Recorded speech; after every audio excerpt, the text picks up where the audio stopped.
Guys, naubusan po tayo ng gasol. Sa hirap po ng life talaga ngayon, at ang mahal pa ng gasol. Out of budget pa tayo, kaya uling-uling muna tayo guys. Diba? Aminin natin na talagang hirap na ngayon ng life. Especially sa kagaya ko na wala naman na akong asawa. Pension lang, tas yung mga anak ko. Yun lang. So, tiyaga muna tayo sa uling po. Kaya maaga tayo nagsaing ngayon. Tapos magluluto pa tayo dyan ng ulam. Tapos pag nagkataon pa, hindi pa maganda ang uling, ako po.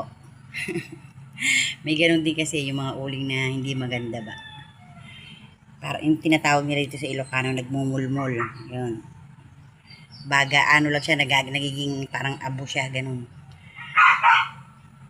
Hindi siya masyado mainit. Flex ko lang po ang ating lutuan ngayon.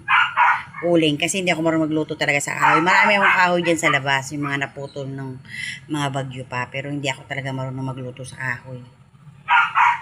Kaya yan, mas preferred ko ang uling. Pero mahal din ang uling ngayon.